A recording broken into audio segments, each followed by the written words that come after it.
Coach, last time we talked to you, you said you wanted to see separation from the cornerbacks. Is anyone separating in that group? It's still super competitive.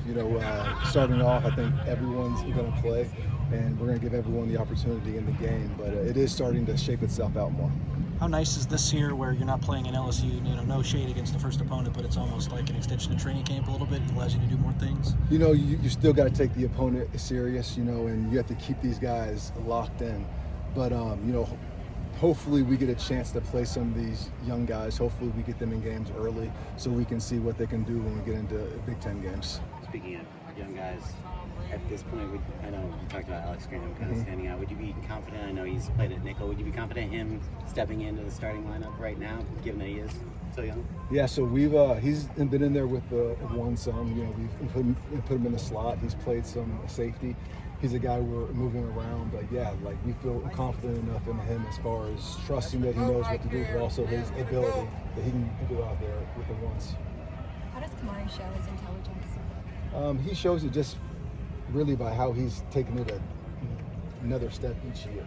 This is his third year in the scheme, and I always tell guys it's kind of like math. Like if you go from algebra to algebra 1, you're in algebra 2. Like there needs to be a progression. You know what I mean? And he progresses every single year. He's able to put more stuff on his plate. You see him understand the game more. So it's been cool just for me as a coach to sit back and kind of see it evolve. Jason has missed a little time. Yeah. Given how close that competition is, how much has that sort of affected his ability to kind of show you guys what he can do? He was out there for a couple weeks. He's been banged up. We'll get him on the field sometime next week, but not having him out there is hurt. But again, it's a lot of other guys to get extra reps. But when we get him healthy, we need to get him caught up to speed. You mentioned Desmond's kind of safety background helping him, but guys who play in space in high school, it doesn't always translate when they get in the box. What is it about him, and how do you know if that's going to work for him? When we put him at Mike in the spring, it was, of course, there's things that are new. There's a learning curve. But the one thing you didn't have to teach him was the instinctual stuff. And that's the stuff that I think has to come natural to a certain extent. And he has great instincts in the box. He sees things fast, he processes, and then all the other things, you've just seen him get better and better and better. Who are the defensive linemen in the middle who you still want to see what they have in terms of can they play against Big Ten opponents who still got something to prove? We still want to see Ja out there more. Keyshawn's done great, but again, he's been in and out, so just having him out there more, and a guy like Floyd. Floyd has flashed a lot, but with Floyd, it's just going to be consistency. Yeah. You've had some practices at the Coliseum and others off-site. Just why is it important, especially for the younger guys, to get out of these four walls and into different environments? Just to see the stadium, to know what stretch is going to be like, to just get that feel. So you're not in that stadium for the first time on game day. So we'll go through things like what's it going to be like for pregame, what's halftime going to be like, what's the locker room like, just so on the game day there's nothing new. So you do like the full routine? We do, yeah. Have you seen Braden Conley step up since your arrival? Consistency. He's a guy that flashed early. Like he made a lot of plays, but he was very, very up and down. And you've seen his bad plays have gotten better and better and better.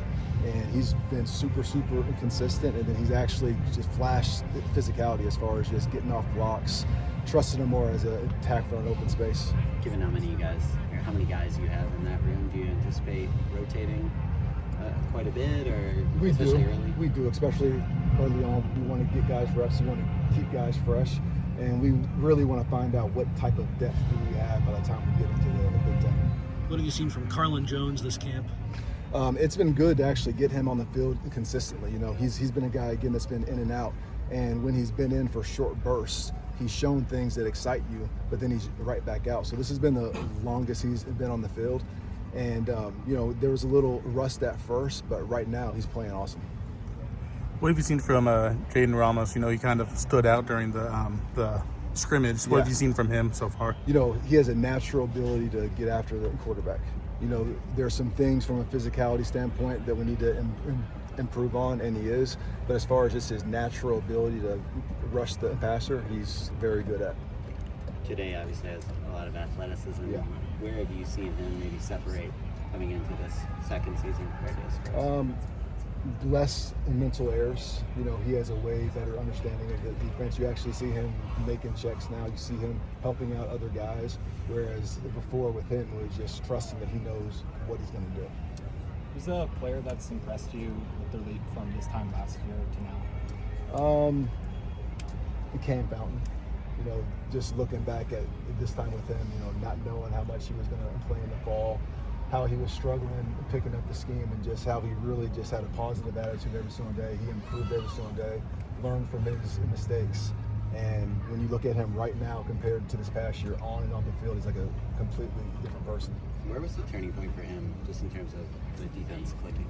I think when we had to play him more in the fall, he went out there, and there's just something about being out there on a game day where you just think less and you just play. And you're going to make mistakes, but just make them like full speed.